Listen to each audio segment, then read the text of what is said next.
What's up, everybody? You are tuned in to the ArrowHead Chief Podcast, episode 195, Chiefs Preseason Recap. Hope everybody's having a good afternoon, whatever you're doing. You're at work, you're at home, you're with your family, whatever you're doing. Hope you're having a good day. We got a lot of Chiefs football to talk about. Got a special guest. I'll introduce him after the intro. So without further ado, let's talk Chiefs. Yeah, Arrowhead Chiefs. It's your girl, Miss Nicole. We in hustle, baby. Started from the bottom, now we here. My homie at the start of his career. Let's go. Try to win him early, hear the truth. Tuning every Sunday for the juice. Arrowhead Chiefs Podcast, bringing all the news. If you missed the play, come back for reviews. Quick style. Out here rapping for the crew. Post game highlights, go subscribe on YouTube. If you missed the play, come back for reviews. Post game highlights, go subscribe on YouTube.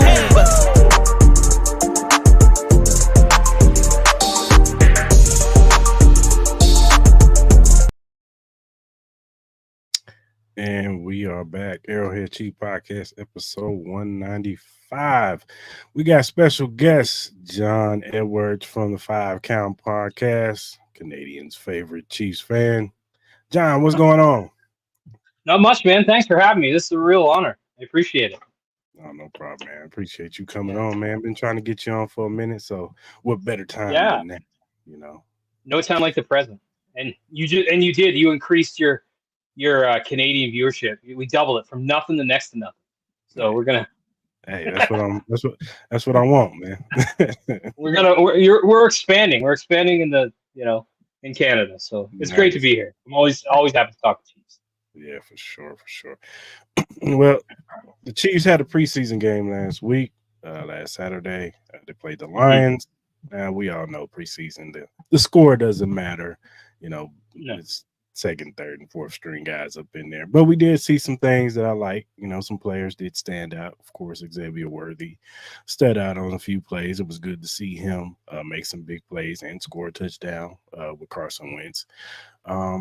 Carson Steele, he's looked like he's becoming a fan favorite at the running back position. He might be running back too, how things are looking right now. I don't know what's going on with Clyde. I hope Clyde is okay. I know he's dealing with a lot of the mental thing as far as from the parade. I know he had a little PTSD from that, so he's been dealing with that. So hopefully he's okay. It'd be interesting to see if he's, how they handle him as far as being on the team. And man, just on defense, saw a few guys make some plays. Jaden Hicks, I like that kid, the rookie safety out of Washington State. This kid looks like he's gonna be something. Looks like he's gonna probably be learning a lot from Justin Reed and then take his spot next year. So man. That wide receiver room, the bottom back half of the wide receiver room is still a battle. But I'm pretty for sure. I think I know who's going to make the team. So I know you said you're not really a preseason guy, but, who are some good people that kind of stood out to you? Keith Taylor looked good. I like Keith Taylor. I thought he played well. I love how Rashee Rice looked. I really hope we get word on what's going to happen with him soon, but I loved how he looked. I still, like you said, Carson Steele. I mean, his hype train's higher than I was Saturday night.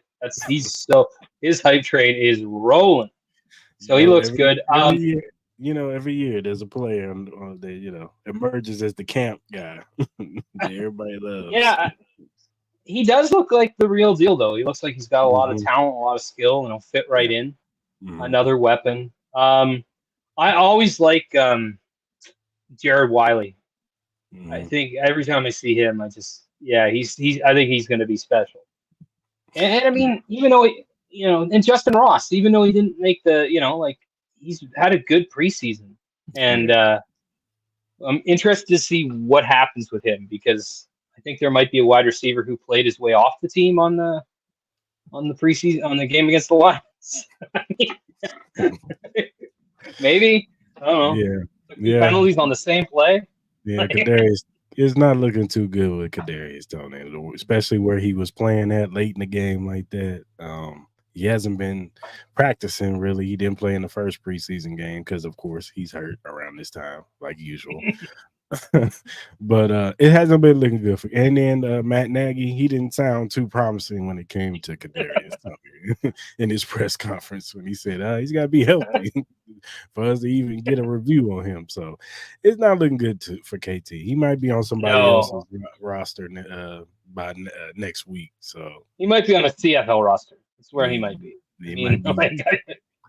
He might his rap career might be the path to go.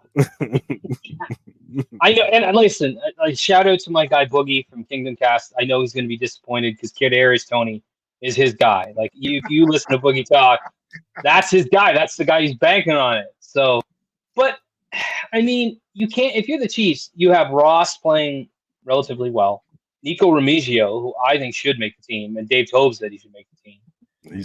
Those two guys, and you still have Sky Moore, who had a nice little return. I mean, hasn't looked terrible. It's just I just don't. I think he's going to get caught in the numbers game, and I mean, rightfully so. If you can't, he just hasn't shown what everyone anticipated. It's unfortunate. I mean, he did in the Super Bowl that one year, which thankfully he did, but onward and upward, I guess. Hey man, at least he got 2 Super Bowl championships out of the deal, and the Eagles game, he did have that punt return that helped us win that game. So it wasn't lost with Kadarius Toney. It was just last year was just one of those. Just if anybody had a bad year, like a disaster year, it was Kadarius Toney from game one. And look, I don't blame it all on him. I think the Chiefs kind of set him up for failure last year because he had no training camp. He got hurt first day of training camp. Yeah. He didn't have no reps, no practice. Then the Travis Kelce injury didn't help him not one bit. So he had to play more snaps. And he just looked like somebody who hasn't played because the ball was just bouncing off his hands. Like it was just bad. He lost us the game more than the Lions beat us. Like that guy dropped multiple passes in front of millions of people multiple times. Like it's just. I mean, if you're a receiver, you got to catch the ball, right? Like that's kind of the goal. I mean, if you can't catch the ball, what are you? So I mean, that was his problem. And this year, it's just you can't stay healthy. So that wide receiver room is the bottom half is the interesting part. Is like the last 3 spots is who's going to get there. I mean, it was nice to see Cornell Powell have something because that guy's been on the roster since Moses had a short beard, and he's never had a chance to do anything. He's like, are we going to give him a shot? And so. At least he had a nice play. I still think he'll be on the practice squad, but I mean, or he'll be on somebody else's roster because of that play or something. Maybe somebody else will get something out of him. Maybe the Chargers, Chargers. I can see the Chargers looking at, the waiver wire for some guys and trying to get some more receivers. They need some wide receivers. They do. Their receiver core is terrible. So it's not good. Not good. It's like similar to ours last year, but he wasn't ready. He wasn't ready. All year, he wasn't ready. He wasn't ready at all. Yeah, it's not looking good for. It's not looking good for KT. I think the locks for the wide receiver room, of course, Hollywood Brown. I know he had the injury. It'll be interesting to see if they put him on the IR starting the year, or if they just say, hey, he's going to be out for the first 2 games, and then boom, we'll wrap him up for the 3rd game. I think Rice, of course, it's interesting to see. We haven't heard anything. So, and when Clark Hunt said he hasn't heard anything from the league about his suspension, that tends to lend to he's not getting suspended. We know they're gonna wait. They're gonna wait until it kicks us in the teeth the worst. Like, by the way, we just figured it. It's week 14. He's suspended for 7 games. We just figured this out now. It's like, come on, let's just do this. It's going to be when we have to play 3 games in 10 days. Watch, right? When we play Cleveland, Texans, and Steelers, and that little window, that's when they're going to suspend right then and there. So like, all right. Thank you, Roger. Thank you. Yeah, thanks for the help. Yeah, man. But, of course, Worthy's a lock. Watson is a lock. They love Watson. I don't know. And he does a good job. Like, he does. Like, he catches the ball. If he's number 4 wide receiver, I'm fine with that. When they was trying to push him as like the number 2 guy, I was like, all right. or if he were Kareem and you're pushing him as the number 1 wide receiver. Oh God. Yeah, like Kareem was. Hardman. I think Hardman's going to stick around. Although I wouldn't like. So you're looking at the last, like, how many are they keeping? They're probably keeping 7 because they got to keep somebody for return out. Yeah.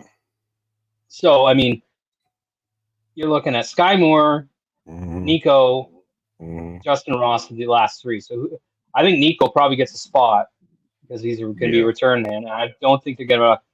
But I just don't see how they cannot give Justin Ross a shot. I mean, he's 6'4". He provides something. You have nobody like that. Yeah, he provides something that nobody else can provide. Not even because even Justin Watson is a big guy. Right, he's 6'3", but he's not. He doesn't 6'4". play. Like yeah, Justin Watson doesn't play. Yeah, Justin. I get Justin mixed up. He should. But he doesn't play like his height.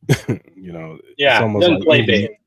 It's like MVS. They don't play like big wide receivers. They play like they're like 5'11". So, as in Justin Ross, he does play like a big body wide receiver, go up and get it type guy. Yeah. But I do think the Chiefs want to see something more from him, like slant routes, out routes. Can he do those type of routes? Not just be the go down the field and jump up and catch this ball, because Pat doesn't really throw a lot of those because, they don't have a lot of receivers that do that. So that's never been their offense to just, throw the ball up. It's mostly been speed and run past the guy. And then once Tyreek Hill left, it was more short intermediate routes to Travis Kelce, Juju the first year. And then last year was just once they found Rashee Rice, it was like, here, take this bubble screen and this drag route. And, catch and run.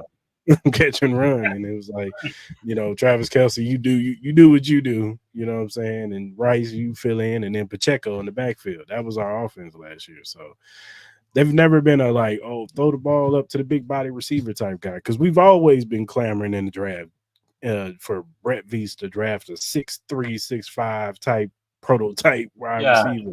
And he just doesn't draft those guys because Andy doesn't like those. He's never liked those guys, not even in Philly. Yeah, like those guys. So, Ross might be. He might be on the out looking in, which is disappointing because I do think he deserves a chance. Like especially after this year, I think he's been pretty good. Do they give up on Sky Moore though? Do they give up on Sky Moore though? Because that has potential. I don't think so. I don't think they want to give up on the second round pick. I just don't. Whereas in Kadarius Toney was not their pick. It was more so a trade. They gave up a third round for that, but Sky Moore is their guy. I think they still think that there's something there. You know what I'm saying? You see it off the line. You can, his first step off the line is good. It's just, I think his confidence was just a little shot from last year because, he was dropping passes and he just wasn't good. Everybody was dropping passes. Yeah, I dropped passes for the Chiefs today. It was fucking brutal. Like, it was bad for if he was a wide receiver. It was just bad. And Sky, the hype train, and it wasn't just with Sky Moore. It wasn't just Brett Veach and Andy Reid and the Chiefs organization hyping up Sky Moore. There were like experts and pundits out there saying, no, this Sky Moore kid is going to be something. Like when the draft came up, like they was talking about him a lot. Like his draft stock kept rising because you heard some of the Daniel Jeremiah's, the Bucky Brooks, the Todd McShays, those guys, Mel Kiper, they was talking about Sky Moore. So when we drafted him, it was like, okay, maybe we got somebody who can be that slot guy, you know what I'm saying, that can, win on the, on this route running potential, but it just, for whatever reason, it hasn't connected with Pat, Do you think that he'll benefit from the fact that he's not the primary guy? Like, I mean, last year, remember, like there were people talking about Sky Moore's our wide receiver 2. He's got this year he's going to be wide receiver 5 or 6. Yeah. You think that's going to help him maybe get like when he does get in there, maybe he'll perform better? I hope so.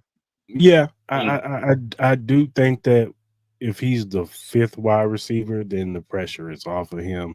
Now we're just asking you to rotate in and make a play. Third and 7. Get open, you know what I'm saying? And then boom, get out the game. You know what I'm saying? Instead of you being wide receiver 2 and you out there for, 50 to 60% of the snaps, or 80% of the snaps. Like we don't need that from you. If we give you 20 snaps, you know what I'm saying, and most of that on special teams, then that's cool, you know. So I just think that they've gotten to a point with Sky Moore where just like, look, we're not gonna put too much pressure on him. We're just gonna have him run these routes, and you get open on those routes. So yeah, I mean, but to be fair with Sky, I mean, I know he dropped some passes, but I mean, we had more. The Chiefs wide receivers dropped more balls than Puberty did. Like that's how bad we were last year. Like it was everybody was dropping passes, and so I do like the fact that we do have Hollywood Brown when he comes back. So and he's like, we know what Rashee Rice can do. Like we said, just give him the ball and let him run. And Worthy, I think we're starting to see what he can do. And that 4.2 speed, no matter what, even if he doesn't catch, you have to take it into account. So I like the way our wide receiver room is, barring injuries, is looking this year. Like you said, Watson as wide receiver 4 is good. Sky as 5 is fine. Like those kind of things. But I mean, so I like the group. I'm really high on Nico Remigio. I think even though he had the crappy play in the first preseason game, I'm like, that's where I want you to make that mistake. Make that mistake. He still caught the ball, which was great. But I think he's got something. I think he's a guy who can do something. He's impressed me. So I hope he gets a spot. And I know Dave Tobe today was banging the table for him to be like a return man. And so we'll see. But I like the wide receiver room. It's one of the things why I'm super confident about the team is because the last time Hollywood Brown, and I may call him Antonio Brown because for some reason, I always screw it up. But the last time he had a good year was with Lamar Jackson. He had like 1,200 yards. And I'm like, well, I think Mahomes is better than Lamar Jackson. So, yeah. No, I did. Depending on who you ask. I mean, some Raven fans might say no, but whatever. They'll disagree. But no, I do. I did like the addition of Hollywood Brown. I think Hollywood Brown, he's one receiver that that can get open on his own, and that was a problem. You know what I'm saying? Last year, his receivers not getting open on their own. You saw it on the play that he got hurt. He got open. He separated from the corner, and he was open on a play that wasn't even supposed to go to him. So it was supposed to go to Tony. Was open a lot. Tony got open a lot. He just couldn't catch. He got stone hands. It's like MVS was wide open a bunch, but he couldn't catch. I mean, not until the playoffs, which was great. But I think you actually have a true guy who's a number one wide receiver in this league. I mean, I think we have a number one with Rashee Rice. He's so good, and they haven't even tapped his potential. No, I mean, you don't lead the nation in yards per game if you can't run multiple routes. So you watch him; most of his routes are downfield. So I think we have two really good wide receivers, like at the top, and then Worthy. When we got Worthy, I was just like, I couldn't believe it. I could not believe that happened. I was like, there's no way we're getting Worthy. We're going to get some defensive tackle or somebody, Nope. The Bills just gave us Worthy. I had a feeling that once he got past the 20s, I had a feeling that the Chiefs were going to try to move up and go get him. I just felt like that Andy saw that speed and was like, yeah, and not just from the 40 time. From his tape with Texas, it was just like, yeah, that's my guy. That's my new Deshaun Watson. Yeah, and he can catch too. And he can run routes too. He's not just some track guy like college guy. I heard. Always calls him. He's not a freaking track guy. He's an actual wide receiver who runs wide receiver routes. And he's not small. People say like he's small-ish. Yeah, like 100%. He's not small though. Like he's like 5'11". He's 165. So it's not like he's crazy small. And you watch his tape. I mean, he can go get it. And he is a Deshaun Jackson. I think he could be better than Deshaun Jackson because I think he could do more things. But that's exactly what Andy sees, and how he got open with Carson Wentz. I'm like, geez, like I could have probably thrown that touchdown pass. That dude was so wide open. That dude was crazy speed. And it was good to see, because of course, anything happens to Patrick long term, then the season's probably over. But Yeah. it's good. It still was good to see Carson Wentz with the starter ish offensive line. Because that first preseason game, he was out there with the second and third string offensive line, and it was bad. Dude, get the ball, he couldn't even throw the football because it was a defensive lineman in his face. So. And I've always say what you want about Carson Wentz. I know everybody has their ill wills about Carson Wentz, but I think he's the most talented backup quarterback we've had since Patrick's been the starter. I think it's not even close. I think his ability to run too is helpful. I think he's got one of the better running quarterbacks. So yeah, I like that. I hope he doesn't play a snap this season. Exactly, respectfully. Of course. Not until the last game of the season. That's when I want to see Carson Wentz. The last game of the season. That's it. So, but no, I think he has an ability to. He has he has a talented arm. He can throw it down the field. You know what I'm saying? He does. He's good. Yeah, he's a very good. And look. You could have worse. We've had worse. Blaine Gabbert was worse. I was always scared. I would have been super scared, if Patrick got hurt and Blaine Gabbert had to come in. And I love Chad Henne, but and he did fine in that playoff game he played. But let's not forget that he did great because of Pacheco had a 40-yard run. Yeah, people forget that part. But he did the job he was supposed to do. Now the year before the Cleveland game, he won us that game. Now I give him credit for that. Yeah, when he made that dive. He run. I thought he had the first down, but whatever. But he converted the first down to Tyreek Hill and won us the game. So I got to give him credit for that. But yeah, you're right. Yeah, the Jacksonville game, that was Isaiah Pacheco who ran 40 yards down the field, damn near to the end zone. He made Chad Henne's job a lot easier. So he did. But I agree with you on Carson Wentz. I mean, I think he's here. He's in a good situation. Mm-hmm. That's the thing about the Chiefs they have. It's a structure. That's one thing why they're so dangerous. It's I have a friend who's a Bears fan, and he said to me, "I'll bet you. I want to bet you that the Bears go farther than the Chiefs." I'm like, "Where?" And he's like, "In the playoffs." I said, did you smoke crack today? What is your? I'm like, Caleb Williams. I wish him luck, and I hope the Bears fans. But one of the reasons why is our coaching. Coaching matters, and we've seen it. Not just Andy, but Spags, Heck, Merritt, all these good coaches that we have. It's there's a pecking order. You don't have anybody coming in saying, "Oh, I'm going to do this." No, you know who the leaders are. It's the three pillars, and then everybody else. And I mean, I think Wentz is going to fit in nice in that organization, and Andy will be able to use him if he needs to. And I think if he comes in, he'll be able to.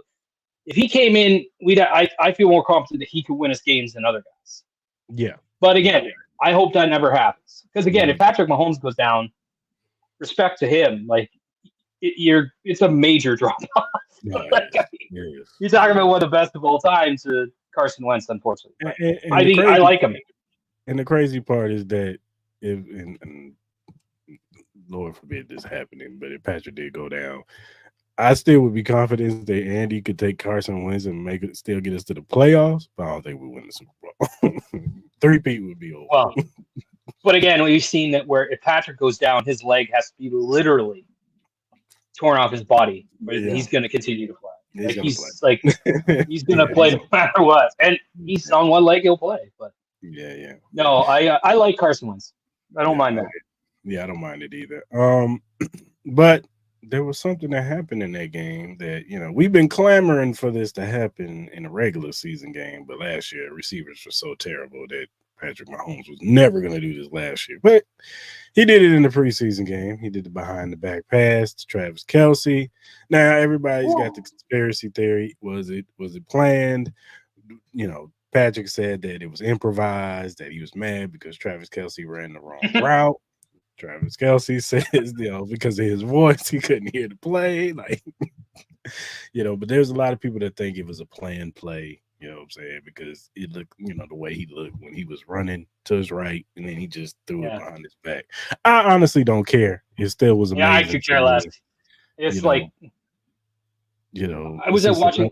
It's another throw in the Patrick Mahomes arsenal. I was watching the game at work, and I saw that, and the thing he did the thing, and I screamed. I was like, "Holy shit!" I'm like, I never how, huh? And I never thought he'd do it because I'm like, no one's doing it behind the back pass. Like that's the most ridiculous thing. But I mean, if anybody was going to do it, it was going to be him. Oh, if anybody could do it, it'd be him. I mean, even his arm, he does things that other people can't do. But that was cool. I mean, I don't know if he'll do it in a regular season game because I think it's a little. I mean, it'll have to be the right situation. But it was cool to see. It really, I mean, hey, gain yardage on it too. What the hell? I think it had to be one of those situations where they're up by like a couple of scores. Then and the game is like initially just over. Like we know we're gonna beat this team. Love it. Let me just throw this behind the back pass real quick for a touchdown to Carson Steele or something, or Pacheco. So, but no, it was great to see. Good little highlight to get the fans excited for the season, and I know it was hyped up on ESPN. Everybody was talking about it. So I think the only person who didn't like it was Stephen A. Smith. But other than that, forget him. He doesn't like anything. I mean, forget that guy.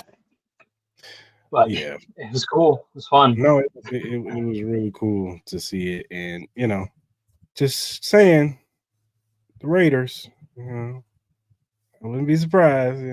Oh, they got an ass whooping coming for them. I mean, I know your partner on it is a Raiders fan, and that whoever you cheer for is your business. But they have an ass whooping coming from them. Like the last time they stepped on our logo, we beat them by 40 points. Mm-hmm. And this time they made fun of his voice and made fun of him, and it's like some rookie.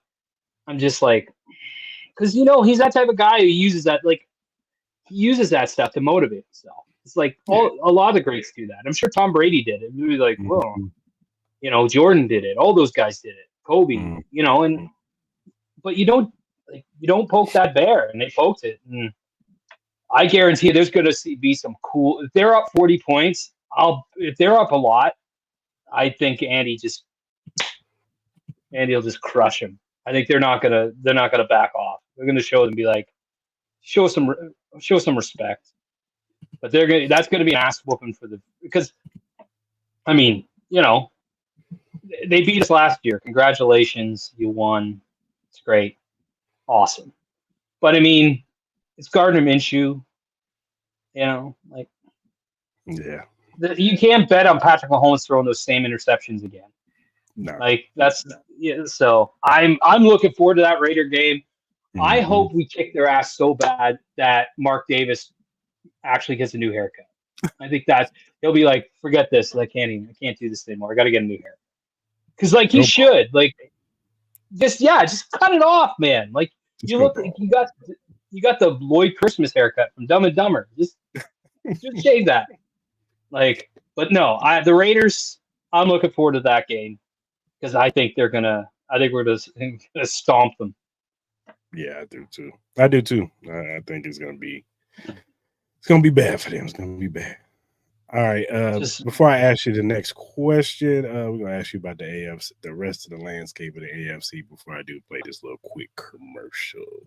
What's up, Chiefs Kingdom? It's Chris Style, host of the ArrowHead Chief Podcast, here to tell you about our new Let's Three-Peat History T-shirt to get you ready for the upcoming season. It has the ArrowHead Chief Podcast logo on the front, and don't miss the iconic Let's Three-Peat History on the back with the big three: Patrick Mahomes, Travis Kelce, and Chris Jones. It's a comfortable soft cotton shirt for the summer, so don't wait. Go to any of our social media pages to purchase your ArrowHead Chief Podcast t-shirt today, and let's three-peat history. Nice. Yeah, get your shirt. We got black ones and red ones too, so get your shirt, man. Black is slimming. I'll have to grab one. Yeah, for sure. But all right, man, let's talk about the AFC, man, because there's been some changes in the AFC. Jim Harbaugh's with the Chargers now. You got Derrick Henry with the Ravens now. Joe Burrow is coming back from injury, so we know you got to deal with those pesky Bengals and their fan base. Yeah, the Bungles. Jeez. The Houston Texans have loaded up. They actually feel like they got a chance, but they're extending quarterback and CJ Stroud. So that division might be a problem. Yeah, and the because Colts look good. Richardson. Jacksonville is right there too. They might. Sunshine got paid, so he'll probably try to show that he deserves that contract. But the AFC is always going to be the land of the quarterbacks. We have the best quarterbacks on this side of the conference. The NFC, they got maybe 2 or 3 over there, whereas the AFC probably got like 6 or 7 guys. Patrick Mahomes is in his own stretch field, but you got the Josh Allen, the Joe Burrow, CJ Stroud, Lamar Jackson. Yeah, so Patrick Mahomes is chasing ghosts. He's chasing guys that don't play him. So he's here and everybody else is like way underneath. But there's some really good quarterbacks, really good teams. So who do you think is the biggest threat in the AFC that could potentially stop the 3-peat? I honestly don't think there's one that can stop it. I mean, depending on how injuries go, but you never know. I do like what the Texans did. I like what they did a lot. I'm still not sure about their defense, and I still think they're kind of inexperienced, but I do think they have a chance. Baltimore and the Bengals are always going to be there, especially Cincinnati. I think Joe Burrow's got, I think he's got something. I think he's got that, but they seem like they have a bit of some issues in their locker room. And then they still got to worry about Joe Burrow walking across the street to practice. I mean, I'd worry about that. Got to cross the road. But, I mean, they're good. I don't know about their defense. Again, I still think their defense is kind of – but the thing about some of these divisions is that they're all focused on the Chiefs. But, you look at that, I mean, who knows what the Steelers are going to be. But Cleveland can be good. Cleveland's defense is really good. Now, I'm not a Deshaun Watson fan, so I hope he doesn't have a great season. But Cleveland could be really good. Baltimore will probably be good again with Derrick Henry. Again, who knows about injuries? So that division's good. But my sleeper is the Colts because if Anthony Richardson is healthy, that dude's a monster. He is. That dude's ridiculous, and we'll see what he can do. But a lot of so I like them. I like the Texans.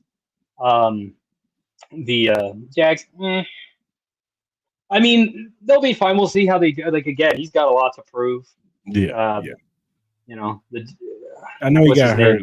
I know Trevor Lawrence got hurt last year. Yeah, they were 8-3, and then he got hurt, and it was just so they're well coached too. That's the benefit. Doug Peterson's a good coach. Yeah, Dougie P is one of the better coaches in this league. But I do think that this year is the year that they're gonna be looking at Doug like, all right, man, you gotta get it done now. We spent some money. Yeah, and we'll see. My question always with the Jacksonville Jaguars is their defense. I like Joshua. I know he changed his name, Joshua. I know it's not Josh Allen anymore. It's Joshua Allen now. So, but and he's got a hyphenated name too. He's got a hyphenated. I forgot the hyphenated part, but no, Josh Allen. He's really good. He's a really good pass rusher. They got some guys. They got a good corner in Tyson Campbell and I think it's Andre. It was Cisco, the dude that took out Juju Smith-Schuster when we played the year. But I still got questions on their pass rush, man. Outside of Josh Allen, you double team him. Who else is going to come from that other side? So offensively, I'm not too worried about them. Calvin, not Calvin really, but what's his name? Christian Kirk. Yeah, him. And, he's always good. Ever Ingram, he's a really good tight end for them. Brian Thomas, good. Yeah, Brian Thomas. That kid is gonna be nice, man. He's gonna be nice for them. their offense is going to be good. And Dougie P, he's a chip off the old Andy Block, so he's going to dial it up. He'll So. have him prepared. That's for Yeah, sure. He'll have him yeah. prepared. So. But I mean, I do think the Texans are the cream of the crop in that division.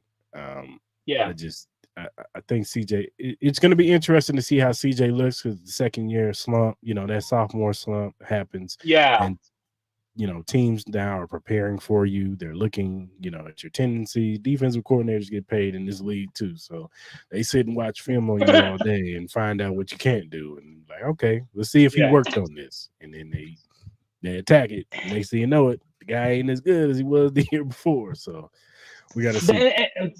They do have Tunsil though, which gives them like a leg up. Like they're he really gives them something strong on the line.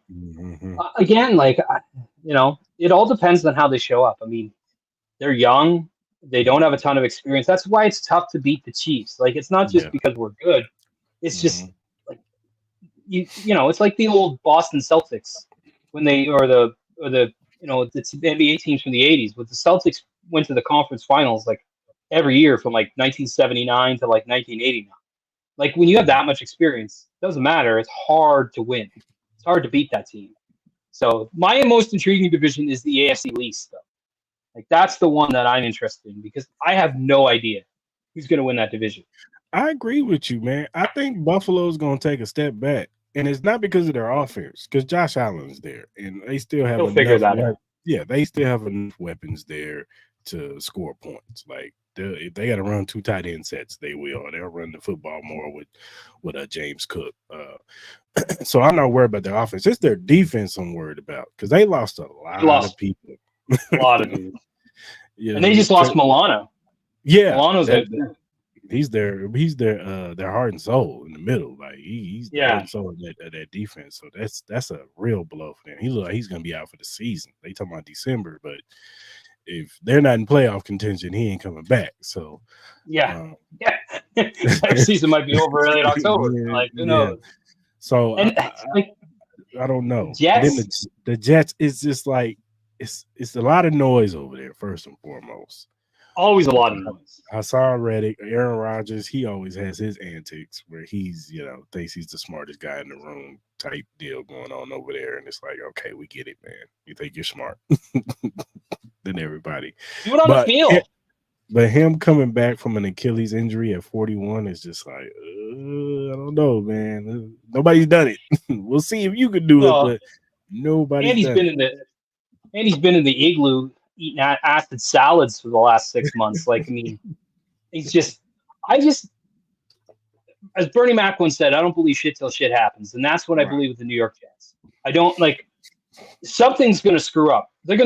Something is going to mess up. So the Dolphins, I feel the same way with the Dolphins. I kind of feel is their defense. Like, I mean, we know they can score points. Like, that's not even a problem. But can they beat good teams with good defenses?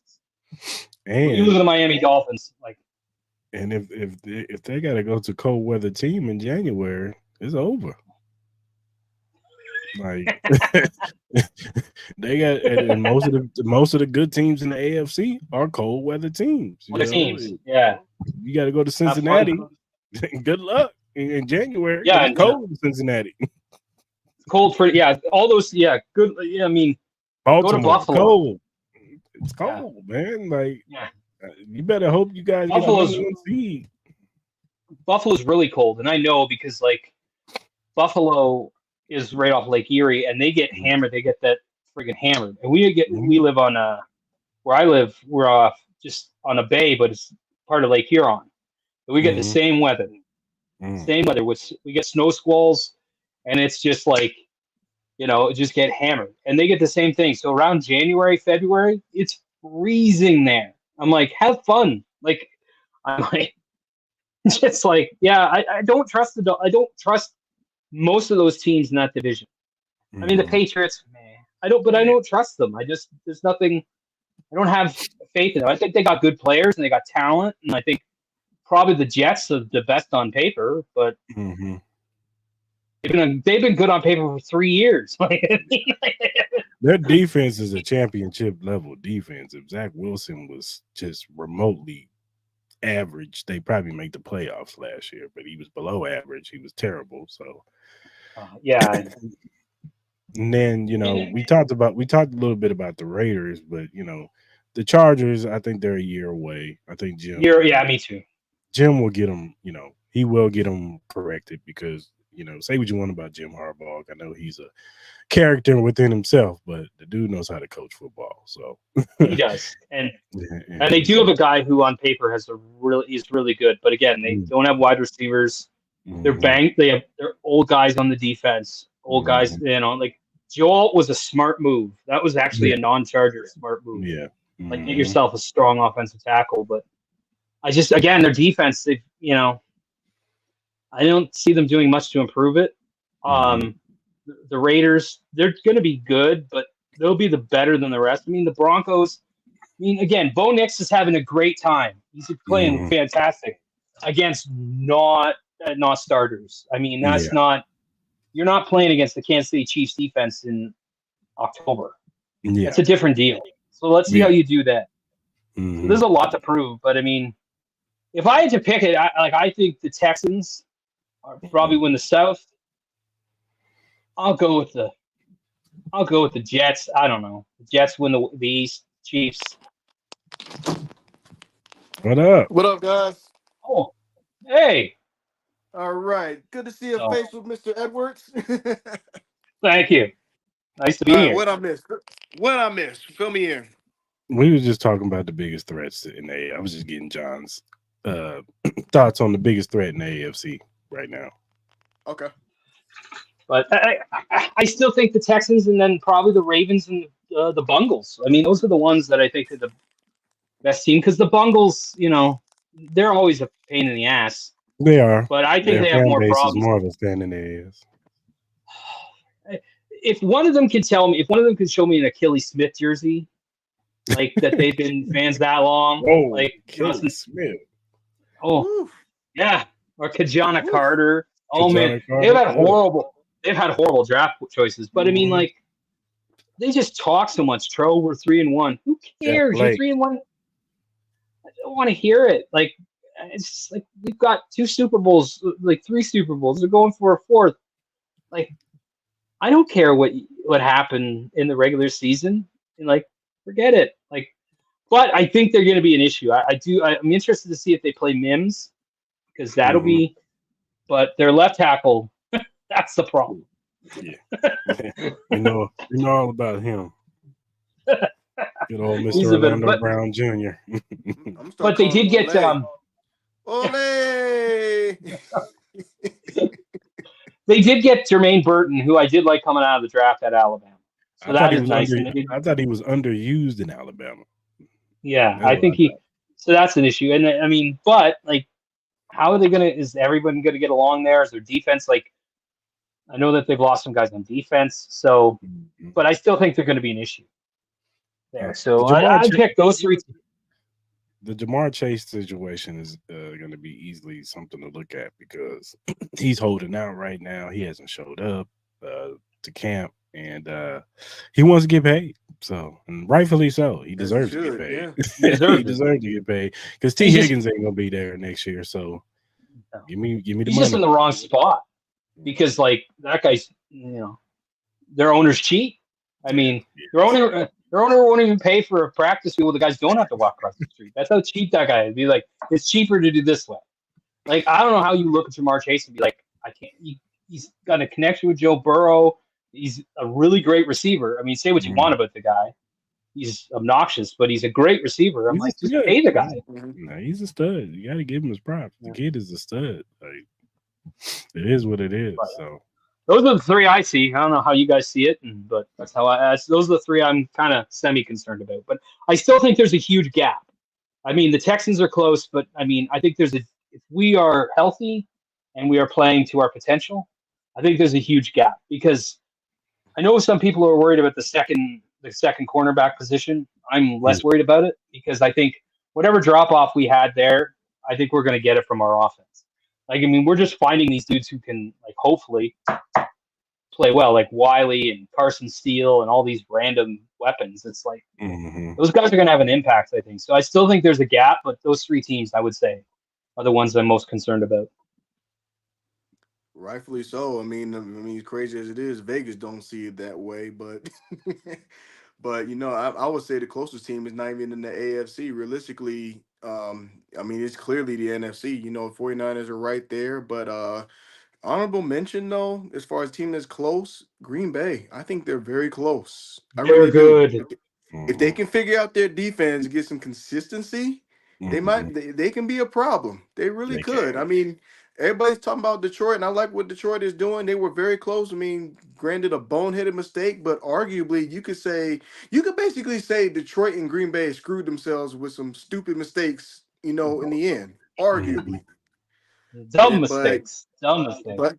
but it's close though. I think Green Bay is right there.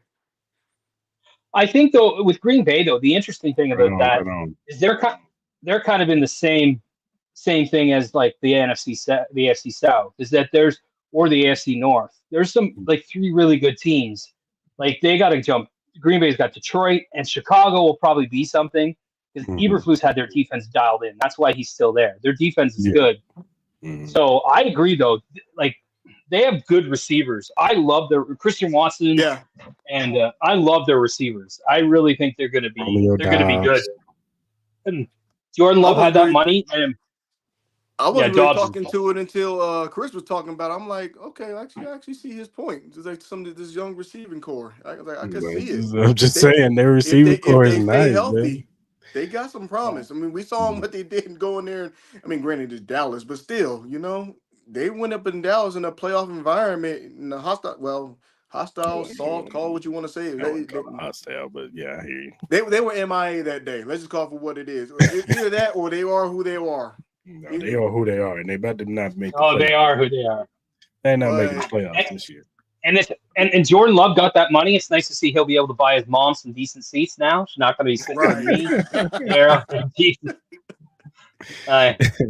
But you're right. Like they're really good. Like they're good. The NFC is a crapshoot though because there's a lot of like what are the Eagles going to be?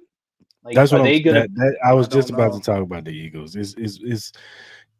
It's all on Kellen Moore. It's on Kellen Moore, man. It's on the coordinators because we saw when they lost Shane Steichen and they lost Jonathan Gannon, the defensive coordinator. That team took a step back, and they hired Matt Patricia. That was the problem. Yeah. Terrible. Like that was terrible. So we'll see if these coordinators that they got now can get the best because it's not devoid of talent. Like if you put a roster of rosters, they got one of the better rosters in the NFL with AJ Brown and Devontae Smith. You got Saquon in the backfield now. Yeah, Dallas Goedert. He's one of the better tight ends when he's healthy.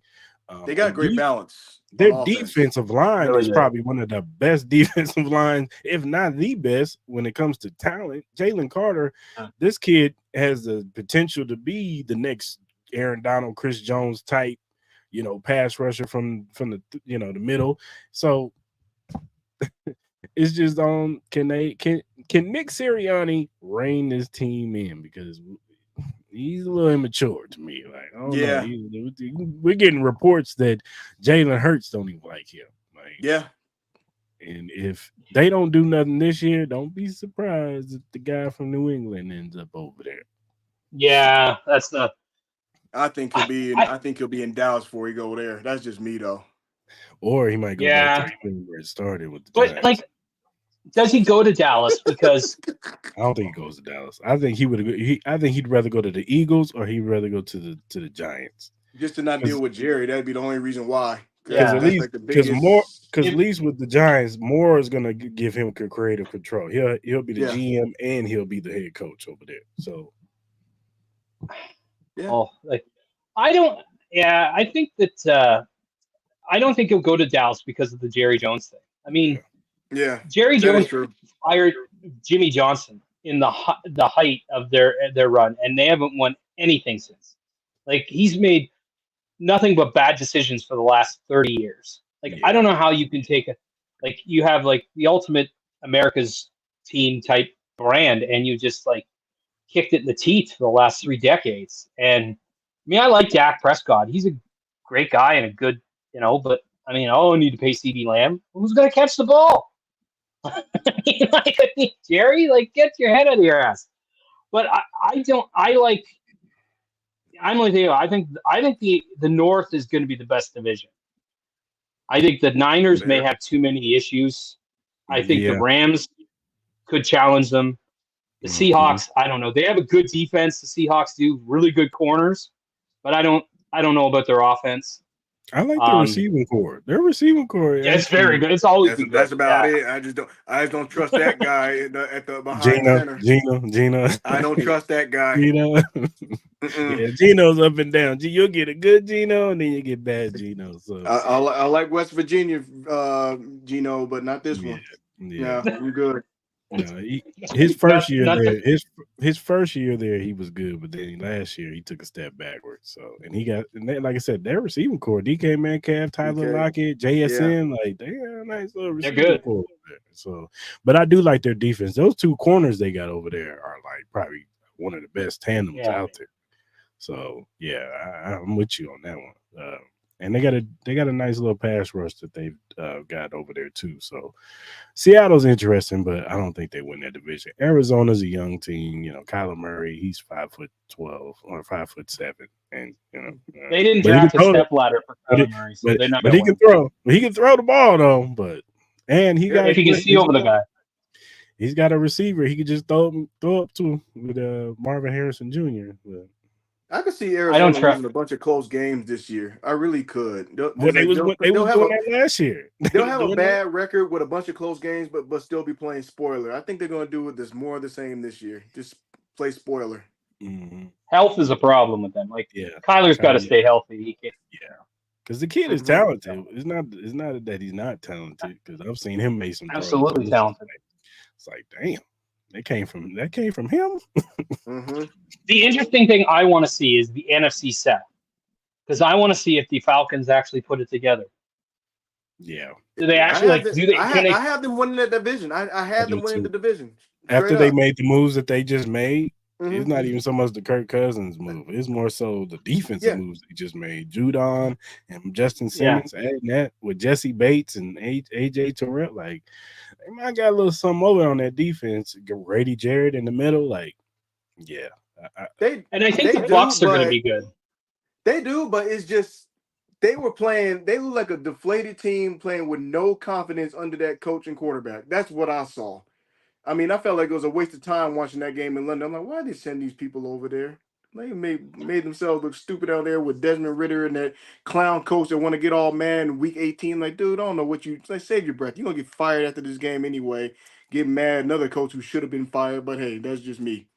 But, I expect Atlanta. I got Atlanta finishing at the top. I really do. I mean, Tampa, they resigned Baker. What's his name? Baker. They resigned Baker, but I'm like, they got Mike Evans back. Cool, but the history of Bowles, they got a lot of old players. They got a lot of old players over there. Yeah, they're a bit older, but I think there might be a problem. I think their defense will be good because Bowles will have a defense set up, but I don't know about their offense. The man that never changes his facial expressions on the side. Right. I've never seen Todd Bowles happy. Bowles just looks like a boring person, period. Even when they win it, he's always got his face scrunched up. Right. It's like, dude, he's never happy, man. Dude, smile. He was the norm in that first run we had as a coach because, I'll be frowning too, the way he was, because he had that. It was like, who was your head coach he got fired from? The Jets. Yeah. Blame Nobody's happy coaching the Jets, though. Who coaches the Jets with a smile on their face? Nobody. Nobody. Other than Rex Ryan. I haven't seen Saul smile in 2 years. He hasn't smiled since he left San Francisco. I wouldn't be watching MILF Hunter out there throwing interception after interception. But I agree with you on Atlanta. I think they could be good. Bijan Robinson is a stud. He is a stud. And then London and Pitts. Mm-hmm. I mean, even with if it's Kirk Cousins or if it's Michael Penix, I think they're going to be able to get it done. And I like their team. So I'm interested. Average. That's it. average, and you could put Cousins. I mean, you could put Cousins slightly above average, and arguably in that situation, that's all they need. Just give them an average quarterback to do just enough to get it done into the playoffs, because they were that division was really tight last year. So, that's by default. I mean, that division was trash. Period. Nothing you can really do. But I mean, Atlanta is at this point to me, it's just Atlanta's a lose. I mean, Carolina, they're going through their growing pains. Tampa, I don't see it, and the Saints coach should be fired. So Dennis Allen should have been gone. He's just holding up a spot. He'll have that defense right, and he's a good defensive-minded coach, but he's not a good head coach. He's not a good head coach. When Jameis Winston was making decisions of not kneeling on the ball and going forward, I knew he lost that team. I was like, Andy Reid would have never allowed that to happen. No, but I think if there's if I'm going to pick a few teams, I'm still high on the Lions because offensively, they have Sam Laporta is really good. That's the thing. Is once Travis Lee, he might be the next thing coming. That's like Cincinnati did it. They drafted the tight end from Iowa, and that I didn't even have to see him. It'd be like, just draft a tight end from Iowa. It doesn't even matter. Well, he's only 5'3". Who cares? Just draft him. Will probably be good. But the guy wasn't, of course. But Laporta's really good, and I just don't know about that defense, but I think they'll be good enough to get there. Mm-hmm. The Eagles, I'll throw them in because I just think that they have potential. But I agree with you on Sirianni. Ever since he did that Chiefs thing last year, I mean, that was the downfall. Karma, man. Karma's going to bite you in the tail, and it did. And so, but I still think they're talented enough, and they're in a really crappy division because, I mean, Washington will probably be better, but hopefully it should be good. If Jaden Daniels hits, I think Washington can surprise a lot of people this year. I hope so. I hope he's going to be good. Some people had him up for possibly being the rookie of the year. Somebody made a couple of predictions about that, and I'm like, I could see that argued. Even with it's going to be between him and Caleb Williams. Yeah, it's definitely going to be between him and Caleb Williams. Yeah. Unless Xavier Worthy goes for 1,500 yards, and then he would have to kill it. And even still, he might not get it because Puka Nacua had 1,700 yards, and he still didn't get it because C.J. Stroud. So I think it's usually a quarterback. So, but I like Philly. I like Detroit. I agree with you on Green Bay. I think Green Bay is going to take a step. I'm still not confident on San Francisco. I just think they have talent. Again, another talented team, but they just seem to have so much BS involved in their team. Healthy. Yeah, that's it too. George always talks about George talks about San Francisco. He talked about him last year. He's like, I was like, they were really good. He's like, yep, until they're not. And he's like, once they start getting injured, you see Trent Williams go down, and that's a problem. So I think they're good. Of course, they're good. They got a really good roster, but I just don't look at any team in the NFC that can challenge to the Chiefs. If the Chiefs make the Super Bowl against any of those teams, I think they win. If the Chiefs are the Chiefs. So everything being equal, but they got some good teams. I do like the Packers a lot. So I would say the biggest obstacle is if you look at it for the Chiefs is really that schedule itself. Like I said, that 3 games in 10. I'm like, whoever the moron was that came up with that. In the week 6 bye week. That's brutal. It's 3 games in the span of 10 days. Then you have an early bye week. I'm like, you just couldn't throw let's see. Let's run down the table for what it's worth. You had the one season where they end up facing every playoff team with above 500 the first 9 games. Then you have this, and then I forgot what it was the year before. It was something crazy. It was something that was outrageous. I forgot what it was. They just keep piling it on, man. They don't want us to be great. But it just shows you how battle tested this team is. Yeah. Doesn't matter about the schedule. I still think they're going to be 13-4 or 14-3. I still think they're going to be, because I just don't see even that 3 games in 10 days. I mean, the Texans game's a little worrisome, but the other 2 I'm not too concerned about. I think we can take that. I'm more so worried about the Cleveland game. Yeah, they're going to be good, but I don't know offensively if they're going to be again. Our defense has been good the last 2 seasons, and I think on paper it's better this year. And I think that's going to be the problem for a lot of teams is that if our defense, I still think we're going to be a top 5 defense. And if we're a top 5 defense and that offense is cooking, it's going to be trouble. It's going to be hard. It's just going to be hard because they're so good. Even if we're top 10 and the offense is back to being a top 3, top 2 offense, then that's still like dangerous for the rest of the league. Because what we've always said with the Chiefs, just give Patrick Mahomes a middle of the road defense and we're good.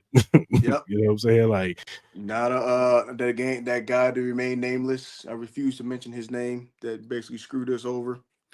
But if that defense, that defense has come along so much further than what we've seen.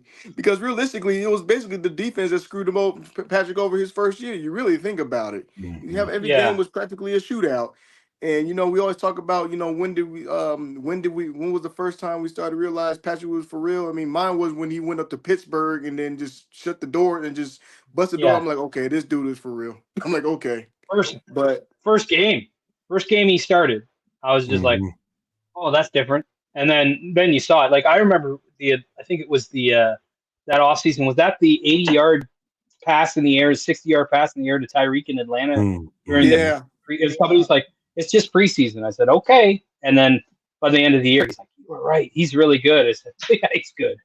I knew that last game, the last year of Alex, that game against Denver. I knew he was reeled in because they took him out of the game, put Tyler Bray in. He almost messed it up and almost lost the game because he threw it. Yeah. They put Patrick back in the game and he ended up getting us in field goal range and they're winning the game for us. I was like, yep, he's the real deal. You're gone, buddy. We'll miss you. Bye, Alex. We love you, but I think we're really like. This is one of the better I think it was Boogie who said, somebody had said, was the Chiefs ever had the best roster for any Super Bowl? It's like, no, never. On paper, never. And I think this is the one year where we come close to having one of the better rosters on paper. If we could, the only thing that's going to limit us is mistakes and injuries. Mm-hmm. Like that's it. That's the only thing I think will limit us. And so hopefully we don't get either. But as long as they went on November 4th, that's all that matters. Monday night, Tampa Bay. Hopefully, Tampa Bay. Hopefully somebody missed a kick because I know Big George is going to be trying to. Hopefully somebody misses it wide, like left, because then they might actually hit us in the end zone because that's where we are. So. Oh yeah, we got some great tickets. It's going to be all. Last year, we were up in that you could see that picture of mine is where we sat. We actually probably sat in Jordan Love's mom's seats. We were so high up. It was just insane. But and we were so high up that we only sat with Bears fans because it was like they were just that's where they could get tickets. So it's like, okay, they get tickets in the easy spot, but it's like it was really high up. And they were happy for about 7 minutes of that game. And then after that, they were just like there was a dude who came in from South Dakota. He left at halftime. He's like, I'm like, have a good day. But jeez. Yeah. Halftime, he's like, I'm like, I don't know how long that drive is, but it's not close. No. It's not like he came in from Topeka or anything like that. Dude's coming from South Dakota. I'm like, geez. But I'm excited to go back. I can't wait. I can't wait to watch them. We'll hopefully see some touchdowns up close. Just super excited. Yeah, I'm trying to go to the Monday night game against the Saints. So okay. Yeah. I can go to that you gonna catch a blowout game? Hey man, gotta catch my wins, baby. Ain't trying to be an arrowhead and a nail biter. Stressed out. I do the stressed out games on the couch. You know what I'm saying? Yeah. If they're 2-0, I'm gonna start saying I'm the good luck charm. I'm your Canadian rabbit's foot. That's what we're gonna. If we win 2 games in a row, I'll be like, that's got to be me. So next time I go there, I'll be like, listen, I'm the key. So let's just do a GoFundMe and send John to the Super Bowl for a guaranteed victory. That's gonna be. You're the opposite of Chuck. Yeah, you're leaving at halftime. I don't care if we're down 41 points. It's like, sorry, not my problem.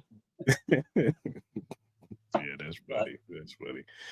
And you just came in here. We talked about it earlier, but just real quick, give us your some of your standouts from the preseason game.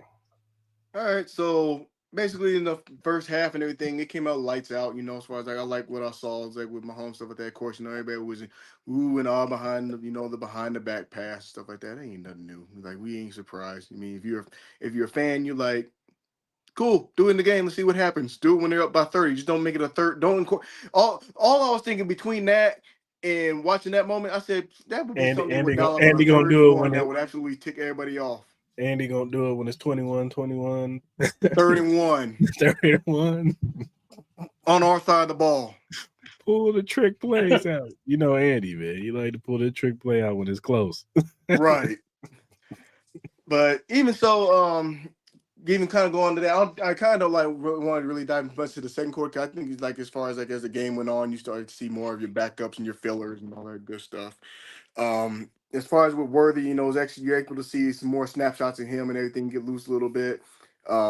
He could have ran for that big one he had like along like the sideline, like when he fell down. He probably could have took that to the house though. Had he stayed on his feet realistically, but I think that's part of it. Kind of reminded me of some of the chemistry issues that we were seeing, as far as with Patrick trying to get that chemistry between him and his receivers. Sometimes he would overthrow, sometimes he would underthrow. And that's part of it, it's kind of leaking into this preseason. Like if they get that together, ain't gonna be a force to be reckoned with. But you're gonna see stuff like that, how it's gonna open up plays for Rashee Rice. And it's gonna take out the pressure off of Travis Kelce. We're talking about longevity. We don't know how much longer he's got realistically. I mean, if you could find a way to preserve him until the latter part of the season, great. If not, well, let's just hope not. Let's just hope everybody do their job this year. We don't have a bunch of brick hands. I know y'all had y'all input on Tony. I like literally jumped off the train into the dirt road somewhere. I personally don't have him on the roster at all. I just don't see it. I don't see it. I personally had I think you guys pretty much called it out right. I think it's honestly between Ross and Remigio. The biggest difference, and I think Sky Moore had a great special teams day. I will say that. He did. He had a good special teams day, and that's the only reason why I could see Ross getting ahead of Remigio in that situation because they will have more than enough, for special teams because, you have Hardman most likely who will probably make the roster. You'll have Moore who most likely will make the roster. I just think Remigio, I don't see unless he just has a off the wall kind of game, and Wentz is probably going to be most likely throwing to him.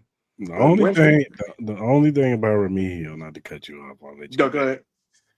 It's just that all the coaches, man, from Nagy to Andy to now today, Tobe in a press conference says, I'm banging the table for this kid to make the team. So, and Tobe, Andy gives Tobe one guy. He gives him at least one guy. You can have one guy on the team that's yours. If you want him, he's on the roster. Yep. No, man. It might be Remigio. I just don't know because even so, I don't think he got any first half reps. I think that was the only concern that I had on the offense. Well, he's probably starting. I wouldn't be surprised if he's starting. He should. He should. If I see him and Ross will probably starting. If I see any starter out there like typical, I'm just gonna say why. What's the point? Andy already said that all the starters are sitting. Good. We don't need no situation. Although that was a practice. I just hope we're not subjected to Ian Book. Oh. Ooh. That guy is terrible, man. I thought it was a joke when his name came across the screen. I'm like, am I reading that right? That's one of the last names I wanted to see. He's terrible, man. He lost his. I know preseason don't matter, but he's the reason why they lost both games. He is the sole reason they lost both of those games because he is terrible. He's bad, and that's why he's gonna stay where he is, off the team.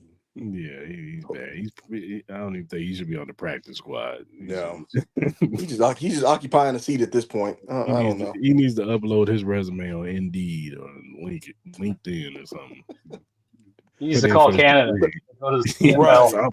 CFL. FFL, I wouldn't even subject him to CFL. I don't want to do that to you, John.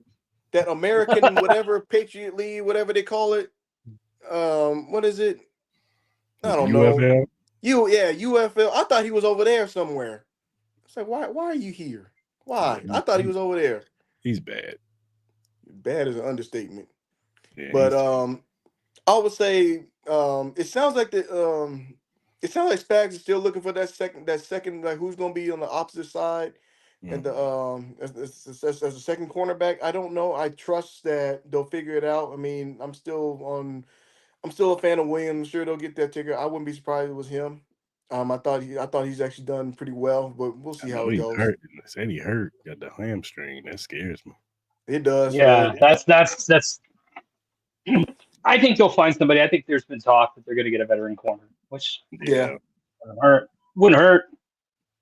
Yeah, I mean, everybody was. I mean, Minnesota they got themselves Gilmore and everything. I'm like, dang, that dude's still kicking the tires. And how much he got left in the tank? We'll see how that goes. Good luck, I mean, whoever I they think quarterback Gilmore. is. I mean, I wouldn't have been mad at Stephon Gilmore on the Chiefs. He would have been a good number two to Trent McDuffie to me. Like, I'm not depending on him to be the number one, but if he's a number two, That would have made the Chiefs Yeah, instant favorites by far. That would have I just mean, widened the I margin. wouldn't mind them kicking the tires maybe on Xavier Howard or maybe even an Adoree Jackson. Adoree Jackson's a real fast dude. I know he has his issues, but I think he's a decent corner. And like I said, I'm more worried about the pass rush on that other side. I like Dana. I think Dana's a good piece on the other Mhm. side. I know we're getting Yeah, Charles Minnie back, but from what I'm hearing, it ain't looking too good with FAU right now. Right now, I still think he's a no, young player. You know what I'm saying? I still think he's learning. You know, the speed of the game, and he hasn't had that many reps either. So football is a rep thing. You know what I'm saying? Like the kid has tools. He has high. He has potential. It's just he's got to put it yeah, together. he Like I said, he he's like I pulled he said, he's pulled still a young guy. he pulled the Sky Moore card. He showed up in the Super Bowl, but then we were wondering where the rest of them was during the regular season. He pulled one of those but he cards. didn't get a lot of playing time. Like He to Yeah. be didn't. fair, he didn't get a ton of playing time. This year he's going to get an opportunity because Omenahu's there, so you're going to really see what you have. But I agree, Mhm. having Dana like his defensive tackle, I think we got some really good players. Like Yeah. Mm-hmm. we have Naughty who's still hurt, but we have Pinella and we have Ward. Those three I Mhm. think are really good. But like pass rushers, obviously George is starting to become a He's come monster. But along. on the other, yeah, I mean to quote the dude from what do you call it? Remember the Titans? That's a bad white boy. Yeah. Like he really is. He's a bad dude. But I mean, I like him, and I think Dana. I like the pass rush. I think it's going to be good, and I think Oh that yeah. FAU is going to fit in there. But I mean, I don't have like I don't have an issue with them looking at another corner. I mean, I love Yeah. Williams and Watson. I think they both played at very high level, which is why I'm confident in them. It's not like they were playing against like you know some Bumps. Yeah. jabroni team, in like October. They're playing in the Super Bowl and doing a Mhm. really good job. So I think that that's good, but it never hurts to have depth, especially veteran depth. Yep. Usually they don't. Usually they don't even make those moves until like late in the season anyway. It's like they'll add a piece like with that veteran experience. I mean, we saw it in that first run, even when they had added thing I see his face Suggs when they added him late in Mhm. one that Super Bowl Yeah, run. That's something that's nothing new. So I wouldn't be surprised they said we're gonna hold on to our chip, see what happens, and see Or, how it or plays out. or I could see them possibly like I don't know if he would do it, but maybe you sign a Xavier Howard or somebody or Dory Jackson to your practice squad, get him revved up a little bit, learn get him ingratiated into the defense, and then call him up. You know what I'm saying? So I think they're gonna, but you know what? I think they're honestly gonna wait because like I said, I keep bringing up that 3-10 stretch. I think they're gonna see where exactly they're hurting the most because they mhm. got to be healthy. They got to think about preservation. The fact they got it, so I wouldn't be surprised if they waited to like as close as they could to that to see exactly where they need health wise more than anything because we always say it's a long season. You're always gonna be playing with Nixon. There ain't nobody gonna be 100%. When they come by yeah, week 8, week 9, and especially with an early bye week. So they're taking that in consideration. I'm pretty sure, and then they'll probably make their move on that. Hopefully there's more. I would say if they had to address a need, it'd probably more so be on the defensive side of the ball as opposed to we wanted one on the offensive side of the ball for obvious reasons because that receiving core last year was trash. But yeah, I just wouldn't be surprised. They more so they're looking at the defense, who's healthy, who's not healthy, and you just hope so, especially with the linebacker position. And that might be one of the key parts what they look at too. Especially you had the exit of Willie Gay, and then Bolton's been on and off, kind of like to start out, the preseason and stuff like that. So you're watching that. So Yeah, we'll just wait and see how that turns out. Does Curtis Jacobs make the team? He's interesting. I think if he has another good game on Thursday, I think he can make a case because him and Cam Jones, I like Cam Jones too, but I can see them battling it out for those last like special teams type, spots, And Cochran's played pretty good this preseason. He's had some good games. I know a lot of people don't like to hear this name, but I think he's like a better version of Ben Neiman to me. Like, I know Ben Neiman was terrible. He's terrible. He was terrible. But I think he's like if Ben Neiman was decent. Right. We're not depending on Cochran to play all the number one snaps either. I mean, what's up, Clarence? So I think, but I thought he's played better. I thought he's played better in the preseason. Yes. He looks more confident in that he knows what he's doing. He knows where he's supposed to be at. I just think when he played in that Packers game, he was just put in a very bad spot. And we ain't got to depend on him like they tried to depend on Ben Neiman whenever what's your name went down. If Nick Bolton goes out, Tranquil's going to be the middle linebacker. So yeah. So I'm cool with that. I'm not mad. Our starting linebacking, I'm not even too much worried about our linebacking core. I think they're pretty good rotation right there. Running back now, that's a different story. I like Carson Steele. Deneric Prince had a nice run on Saturday. I did like seeing that. He does look better. He looks like he's more confident, knows what he's doing. Whereas last year, I remember last year when he had his chance, it didn't fare too well for him. But so it was funny. I'll tell you what. Just give me somebody that they have confidence on 3rd and 1 besides these trick plays. I don't care. I don't care if it's Steele. I think that's Steele. If they didn't got to put Carson Wentz back there, if he just got to be that guy that just has to take the beating, I don't care. We know Mahomes ain't doing no quarterback sneak. Just give me something to think about besides. It's gonna be Jared White. He's gonna be the new Blake Bell because he used to be a quarterback, right? So they're gonna send him in motion. He's gonna go on the center. He's gonna do the QB sneak. Deneric Prince, I was like every time I saw him in the preseason, it was like he almost had, and I like Clyde, cousin Clyde as I call him. He had that. He always had that thing where he would just. Not so much last year, but the year before, where he would just find tacklers. The guys could be on the other side of the field. It didn't matter. Clyde would find him. Deneric Prince has started to get that. And I was like, and I think he's a good player, but I sent a text to George. I'm like, Deneric Prince kind of sucks. The next play, he ran for like whatever it was, 60 yards or like, yards. Yeah, no. And then I'm like, John's going to win the lottery. How about that? But I think they're going to keep. We'll see Edwards-Helaire if he's healthy. They'll keep him.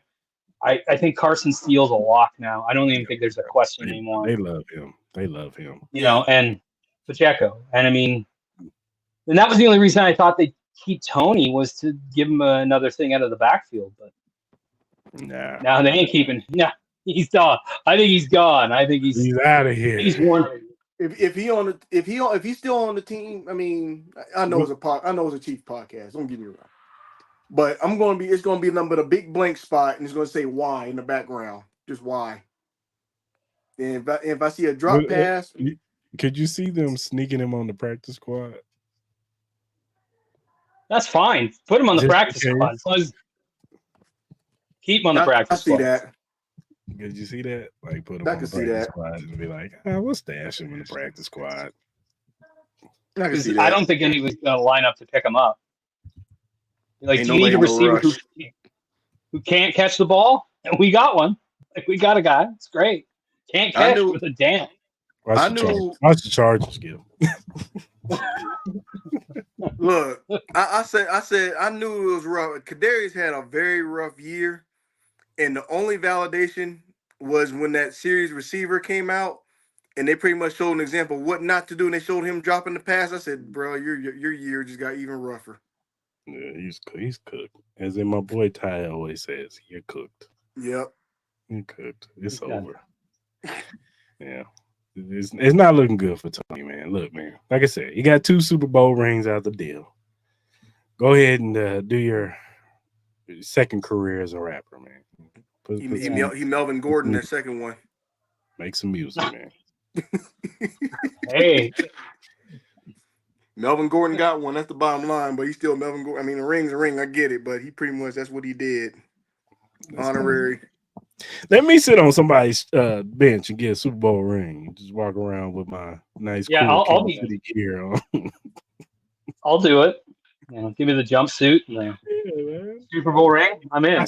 I still get all the perks on the Super Bowl opening night. It's like he can't catch, like I can't catch. Why can't I have that? It's like Ben Simmons. It's like Ben Simmons gets paid $10 million not to play basketball. Can I have that job? Because I could do that. Right. They should personally inscribe that in his ring too. Dropping passes and just matter of fact, just put a bench sign right there on his ring. Just put a bench right on his ring, just a reminder how you got it. That's what he should do. Well, Hardman would be a trade symbol with the Jets. Well, I guess. Hardman would be like, "Thank you, Patrick Mahomes. Thank you." Mm. Speak of Jets, Mr. Edwards, what is your stance on the Jets? Out of curiosity. We were just talking about that. Go ahead. My stance on the Jets? Mm-hmm. I don't trust them.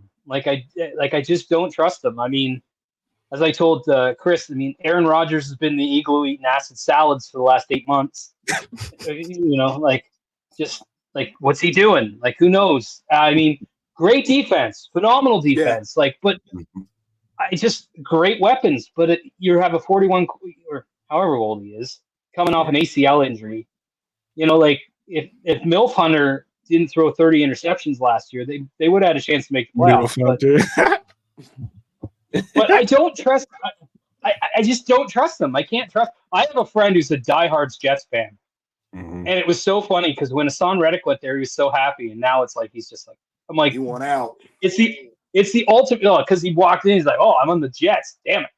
Like it's the ultimate. Like I just don't trust them. I think they have great talent on paper; they're fantastic, really, really good. But like, can they put it together? Can they stay healthy? Like I think they probably win the AFC least just because Miami can't beat anybody in cold weather or anybody who's good. The Bills, I think, have too many holes on defense. Although their offense is good, the Patriots, who the hell knows? The Patriots defense is going to be good. That defense will be good, and they're going to be an annoying bad team. That's what they're going to be, the pesty bad team. Just like you said, the Cardinals, and that's the Patriots. They're going to be an annoying bad team with a good defense. Who is their quarterback? Drake May. Or Jacoby Brissett, should I say? Yeah, probably Brissett. I mean, Brissett at least has got some. I mean, you saw what he did in Cleveland. I mean, he can just do enough just to carry him through. Just got to be a decent defense. But that's all it is. They're not. I don't think they're looking at this year for the playoffs. I think they're trying to develop.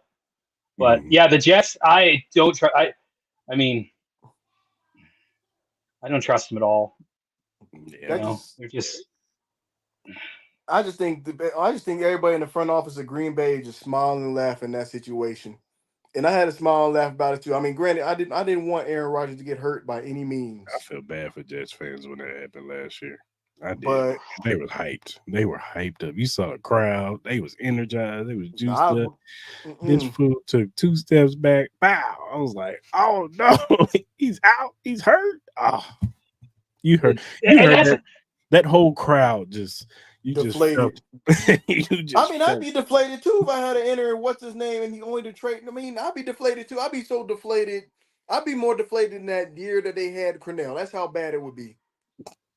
Just hang up the jersey, just go straight to basketball season. Jets fans are more deflated than the footballs in New England. I mean, you imagine it's like just drop back, ankle snap. It's like, well, might as well give the ball to Zach Wilson. Like, that's the ultimate. Like, they haven't. When is the last? Like, they made the AFC Championship a couple times with Rex Ryan, but they never really had a chance. Mhm. When have they been good? They haven't been good since the '60s. They're like the Washington Wizards. Washington Wizards haven't been good ever. Like, since like Wes Unseld played in the '70s.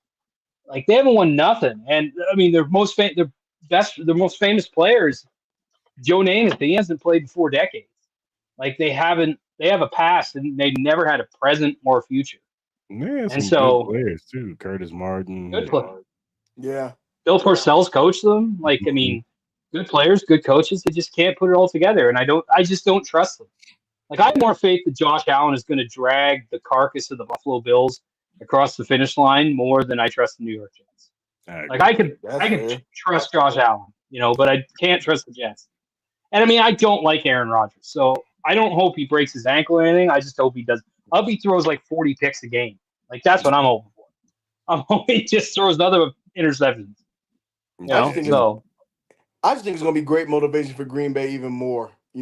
Because like as far as the kind of year they had, and the team and the player in the front office. Because I even remember when Aaron Rodgers got pulled a couple of times in that last year, and the way they were playing with Jordan, you just saw that there seemed to be a little more continuity as far as the way that they were playing. And it took a while last year, but eventually they caught up, and Green Bay started rolling. But I think part of that will be part of in their DNA too. It's like in a sense, and silently, to outplay teams like the Jets and stuff like that. For them, it's like Aaron Rodgers, this and that, and yada yada yada. If they get back to the playoffs and the Jets don't even get there, and he fully, well, I can't even say fully healthy. Man, 41 years old. I don't know what he got left in the tank. But I just don't. I just believe it's nothing but a circus show and over in the Jets. I just don't see it.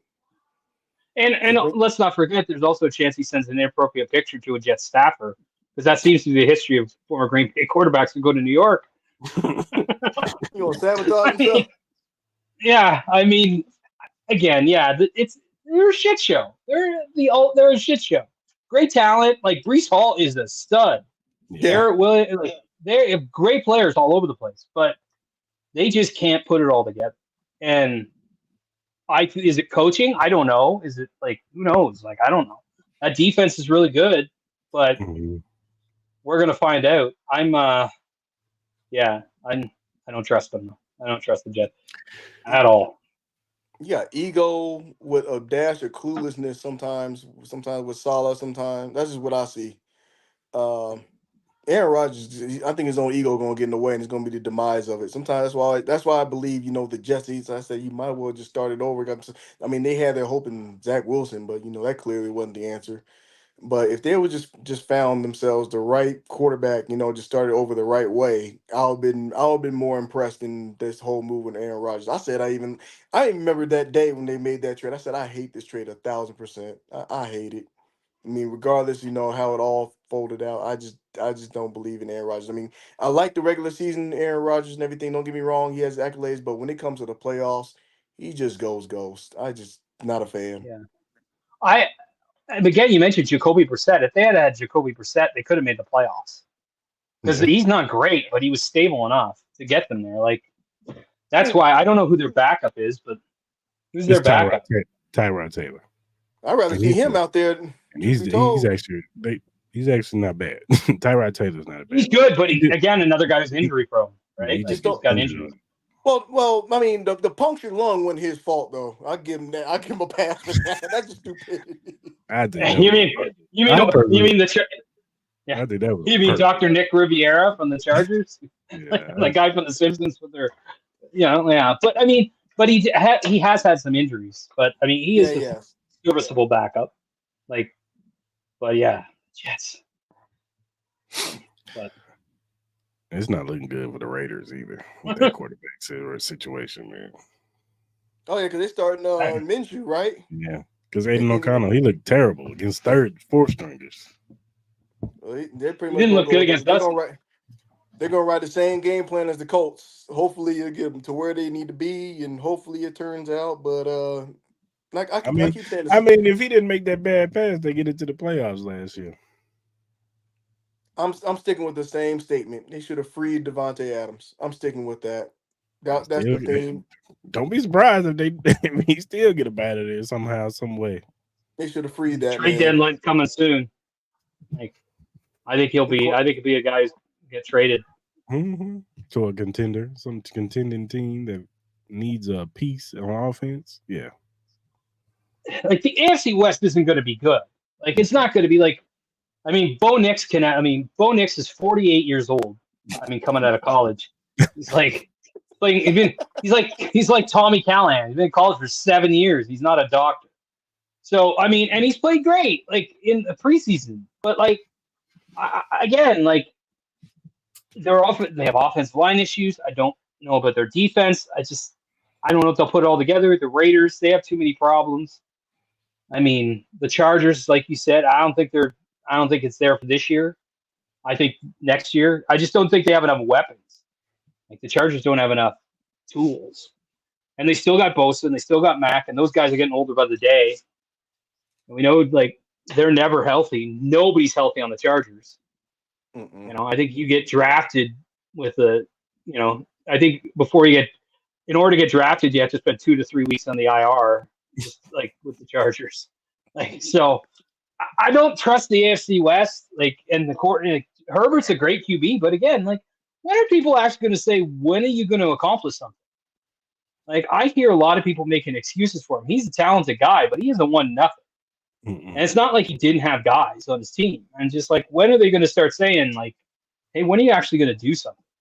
Because the Chargers are the media's darling, and they love the Chargers. And you got people even now saying, oh, watch out for the Chargers this year. It's like, they've been saying that for the last 10, 15 some odd years. I'm tired of Phillip Rivers was there.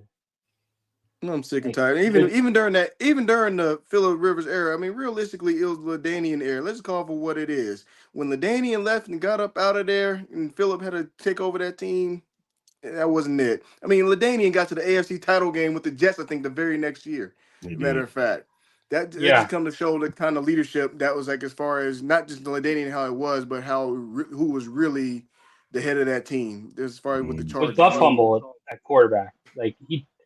You know, like he had Mark Sanchez as their quarterback. But again, the Chargers. I mean, every year they're the preseason Super Bowl champions. They've won more preseason Super Bowl titles than anybody. It's like they never win. Well, Buffalo's only had a few. They haven't because Buffalo was before Allen got there. Buffalo sucked. Well, yeah, but I'm saying joining Josh Allen since Josh Allen, he started playing good. And at least he showed something. At least Allen showed something. Yeah, he did. But even with the Chargers, that coach wasn't helping. I said that coach should have been fired 2 years ago.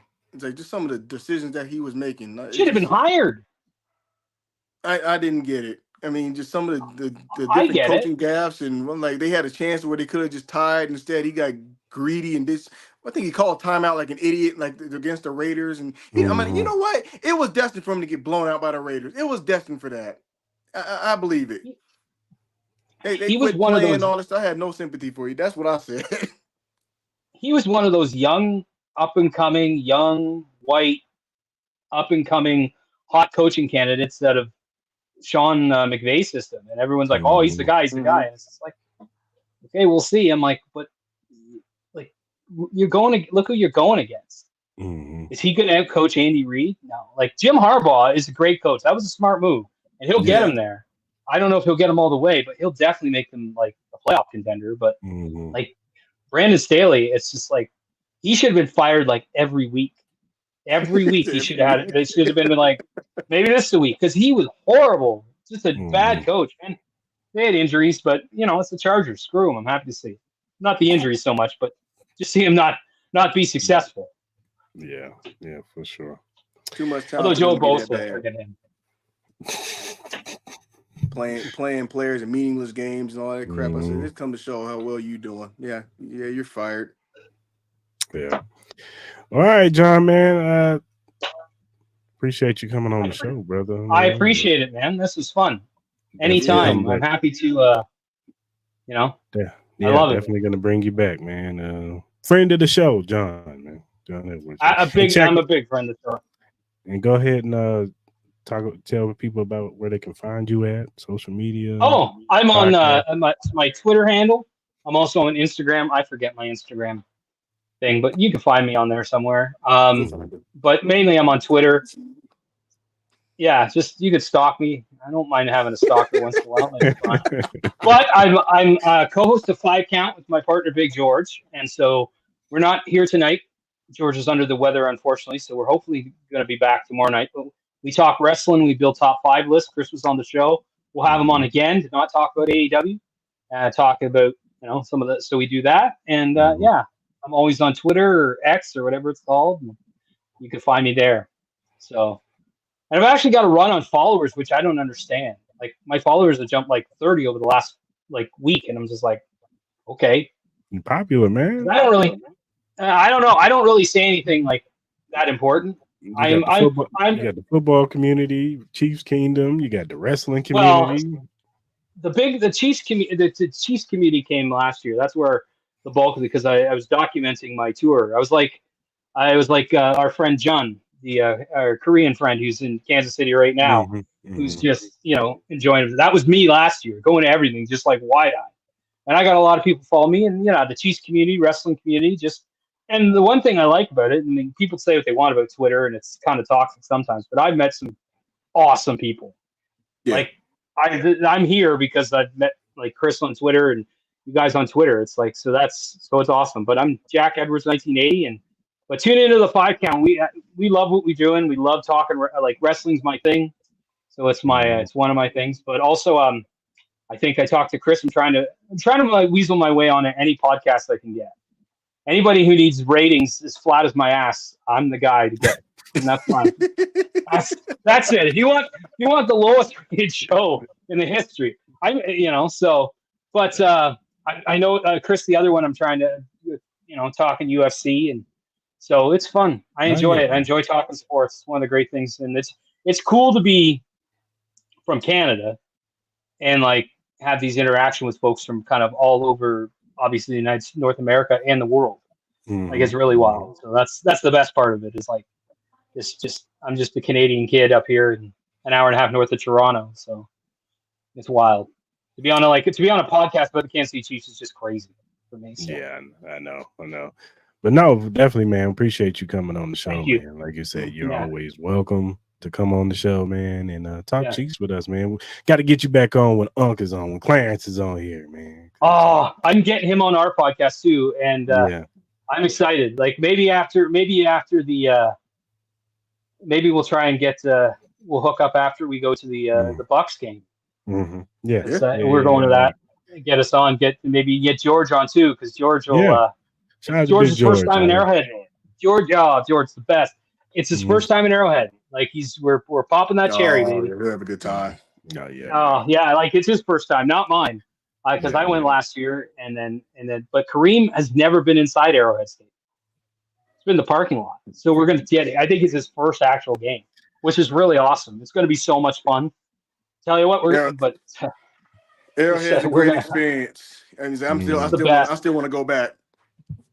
Oh man, I went last year and I'm this year, and man, and he and I we're all going to be higher than my seats were last year. Just lit the whole time, lit like the Christmas tree at Rockefeller Center. It's going to be so much fun because we have that extra time because it's a Monday night game, so it's going to be so much fun.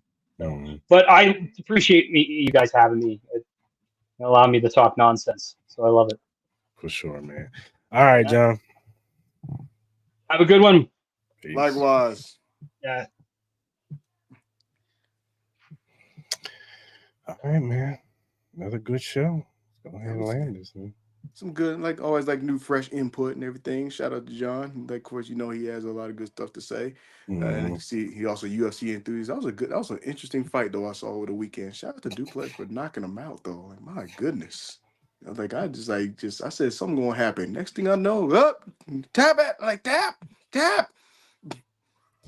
But who are some before we leave? Who are some players that you're looking at as far as the game, Thursday. Some guys that need to show you something to make this team, man. Well, you know, the main place I'm looking at is just more so receiver. I just want to see the battle between Ross and Remigio. That's the one that sticks out to me the most, more than anything. You say we won about defense and everything. I think that's a lot for what it is. I mean, the tackle position and everything with Kingsley, what he has done, I think is pretty much a nutshell everything. He's a lot.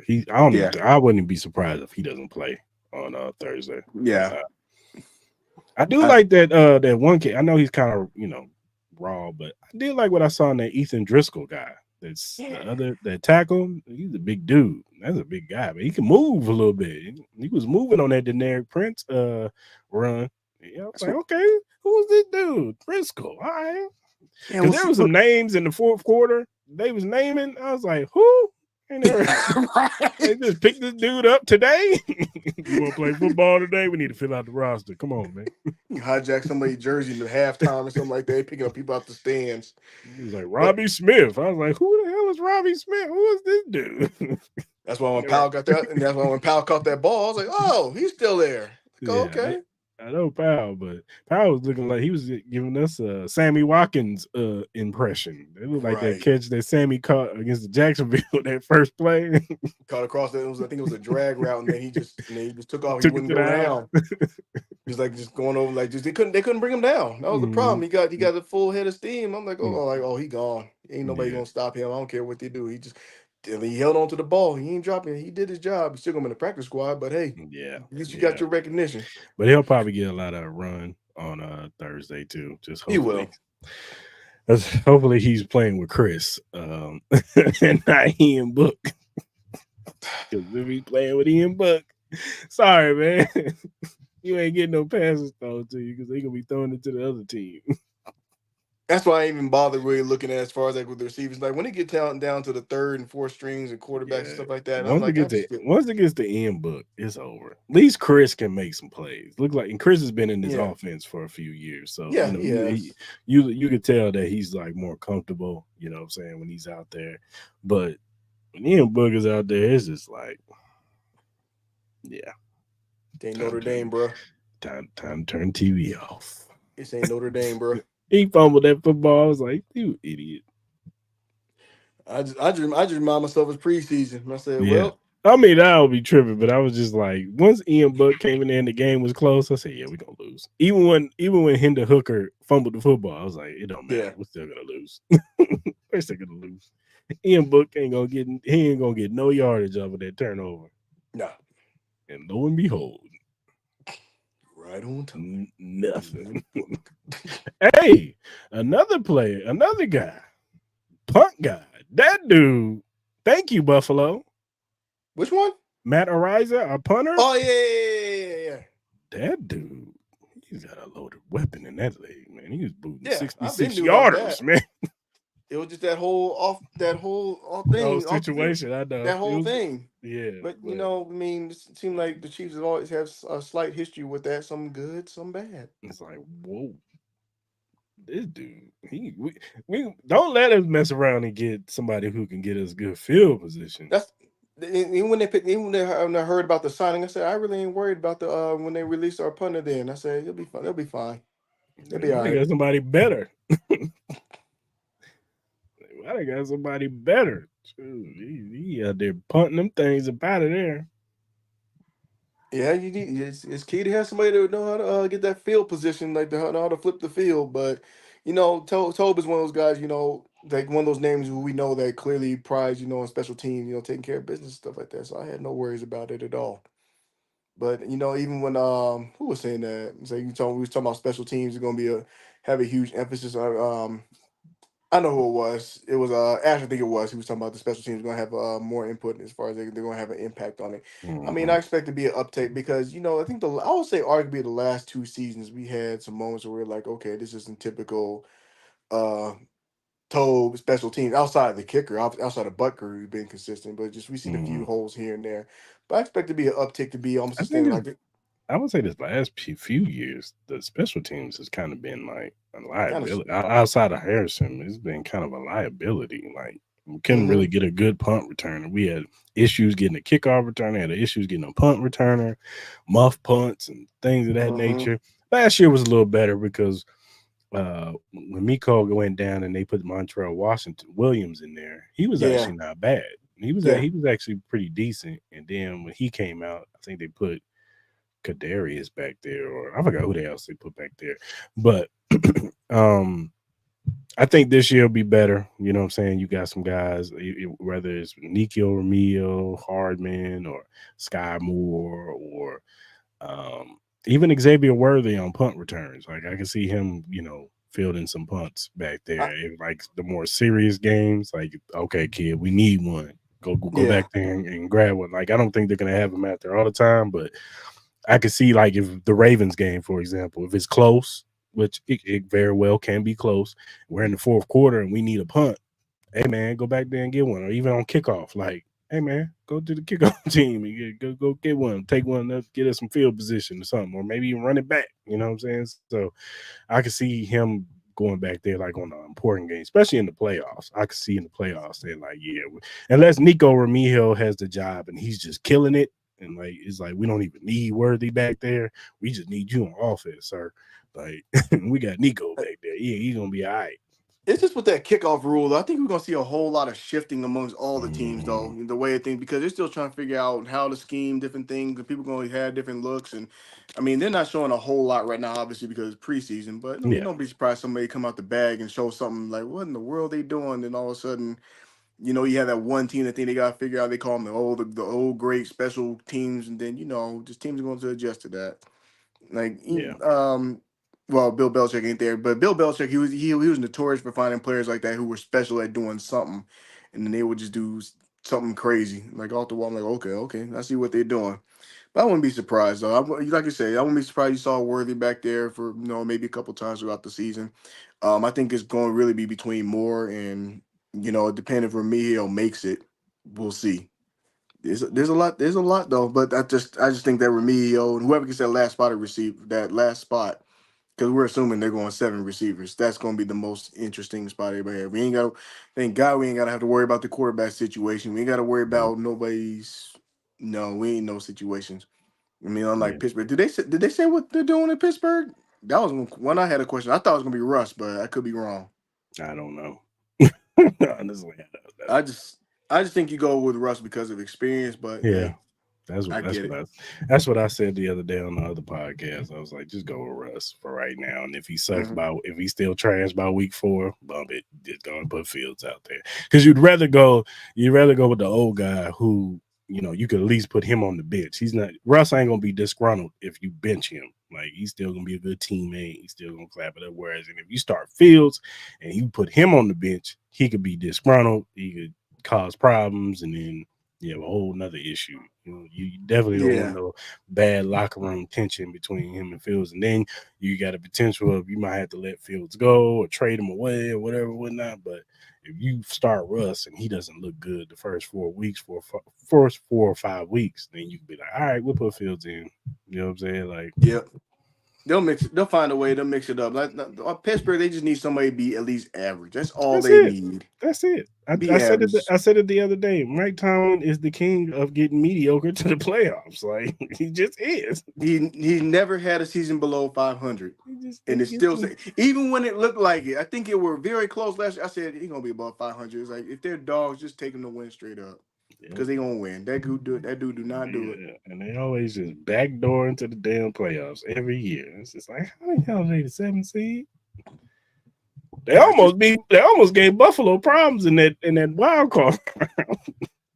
that's just Pittsburgh culture. It's just I mean, they have. I mean, they may not have hardware recently, but just historically, that's just where they've been. They always been right there in the mix of it.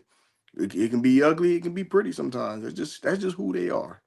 Yeah, I'm just glad we ain't got those problems no more. We ain't got to worry about who the quarterback is. We ain't got to worry about who the running back is. We just we just being hopeful that we don't have brick hands and with Brown coming back, it's like it probably be week 2. That's what I think. I said when I first heard yeah. about the injury and stuff like that, started looking up. I said Week probably week 2, 2. yeah, I don't. because I don't think. I don't think they'll put him on IR. I don't think they will. because then he'll be out for like four more weeks. Yeah, I think they'll just play it out, and then you know, I mean, it's no different than what it was, you know. I think a year ago. I mean, I'm not saying, but you know, you have. They'll do what they did with Travis Kelce last year. Well, you know what I'm saying, where Travis was out the first game on Thursday night, and then they'll play. They got 10 days because you playing on Thursday, so you got 10 days until you play the Bengals. You play it by ear, see where he's at. If he's out there practicing, if you see him practicing, he'll probably practice at a limited base. Well, you know the way it got hosed last time was it was a practice. It was like the practice, like the practice 2 days before, and you're like, oh man. That's what I'm saying. Like they'll probably see where he's at, see if he could practice at a limited base after the Ravens game, and if he can go, then cool. If not, then they might hold him out one more week and then play him in the Atlanta game. I mean, for me, it's like it's no different than Rashee Rice is what he's seen. I mean, we're not gonna put too much stock talking about. And he looked good in preseason. Yeah, he's done. I mean, we're not going to put stock in anything. Well, they have MVS over there. If you put stock in that, I don't know what to tell you. But you know, Rashee Rice, you know, it's like if he got filling as the one, I would be okay with that because I think he's going to make things more interesting to see what Worthy can do. I think that's what he's going to do because it's not like we're going to have a huge tail off where it's just you didn't know what you're going to get. I just think I believe in this group this year a lot more, and you know, compared to what I've seen the last couple seasons. I mean, the number is pretty. It was funny though. We were talking about the numbers, and I think it was Clarence was talking about. It said MVS never been that kind of guy, never been no kind of numbers. And I'm sitting there talking about balance and everything. There was no balance at all, none. No, but I think it'll be interesting. Like if Brown is like I said, week 2, maybe week 3, he come back for the Falcons, and it'll probably be the most ideal game.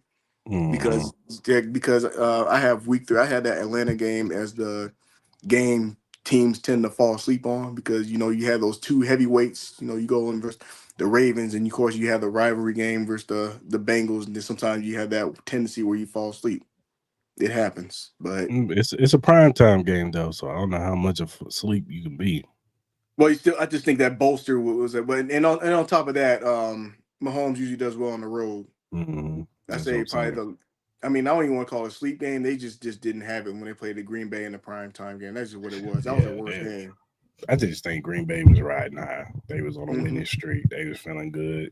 I remember saying that too. Yeah, I remember saying that. You know what I'm saying? They in Green Bay. It's prime time. We playing the Chiefs. You know what I'm saying? And then Jordan Love was probably super motivated because the last time we played the Chiefs, he was like a deer in headlights. He didn't look like he was ready at all. So he was probably like, "Yeah, I got to show myself." So, and he did. You know? Still didn't give up 28 though. And we still had a chance to still win that game. Sure did. If the stupid referee calls pass interference, the one time MVS really did get mauled. Clearly got mauled for real. One time should have been pass interference. Here's a question for you before we sign off though. One thing you would be surprised if it happened about the Chiefs. About the Chiefs? Anything. Oh, that's if FAU emerges as a good not top, but a solid defensive end, because what I'm seeing right now, I'm not liking. I agree. I concur. What I see right now, I'm not liking. You going against 3rd and 4th stringers and you ain't getting no pressures, dog. Like, that's not good. You got to stand out. You make me. I feel bamboozled by him right now. Yeah, a bit perplexed. But I'm still giving him the benefit of the doubt. He hasn't had that many reps, and he's still a young guy. He's still young, and he kind of reminds me when Hassan Reddick first came into the league. Hassan Reddick was kind of the same way, where he just had to put it together, and then by year, I think 4. That's when he had like 12 and a half sacks, 16 sacks, 30. Like it's just important window. I just think certain players, like I get it. He's a 1st-round pick, and you want your 1st-round pick to jump off the screen. I get it. You know what I'm saying? But some guys, it just takes other guys just longer to figure this league out in the game and for it to slow down. Sometimes it just don't slow down for him. Maybe FAU is a bust, and we're looking at that pick and like, it's another Breathing Speaks, even though Breathing Speaks is looking good in the UFL right now. But maybe the game doesn't slow down. Maybe it does. I do like that he's working with Tamba Ali, and hopefully he continues to work with Tamba. Tamba could be that mentor for him. But it's a wait and see with Felix, man. It just is. Hopefully, with more game reps and more, maybe it just start clicking for him by I don't know, week 6. He starts flashing a little bit. Even if he's just a situational pass rusher. You know what I'm saying? I'm not asking him to be a starter. I just want him to flash off the edge on a consistent basis. Third and long, I just need you to give me a good pass rush, FAU. And I want to see how he looks out there when he's got the full array of guys out there. George, Chris. Chris hasn't played no snaps. No, he ain't playing. I want to see when Chris is getting double teamed, Dana's out there and they just send him on a stunt, a twist, you know what I'm saying, to go get the quarter. You just get the quarterback. I just want to see it. Yeah, maybe it might be the pressure that he needs too. Yeah. So instead of being reliant, it's like we've seen, Chris be out, but you kind of seen the tail off as how some players on defense have performed, although some people still been able to hold their own. I mean, obviously, Minihu, he gonna hold his own. George Kalafis, he gonna hold his own. He's proven that he can do that. Even when he had, we were talking about him earlier today, but we seen him hold his own, and make some important play, make some key plays. And this just might be what he needs, so that way he's not solely relying on Chris Jones. If something happens or whatever. If you can't hold your own, they'll be quick to replace you, find the next man up. And like I said, in these next few days, after next week, when Bev Reach is sitting down, I wouldn't be surprised if he's looking at Spags has already said pretty much that Brett Veach and them are looking at corners. Yeah, they're looking at veteran corners, whether it be on somebody else's roster, on the waiver wires that might be coming down the pipeline. So I wouldn't be surprised if they pick up a corner. But I also wouldn't be surprised if they're looking at other defensive ends that might, want out, you know what I'm saying? Or it might be on their last year, they deal, or, you could just bring them in. Here, look, 1 year, you stay with us, and then you can go be a free agent. You know what I'm saying? Like one of those deals. So them surprise cuts too, they happen. Yeah. So yeah, something like that. You know what I'm saying? Like you see Joey Bosa get cut, like or Khalil Mack get cut. Like, yep. There you go. There's our veteran. Go get him. Go get him. And then you put Joey Bosa on this team or Khalil Mack. You know what I'm saying? Even though they're long in the tooth, hey, I don't mind those two because you got Chris Jones, you got Karlaftis.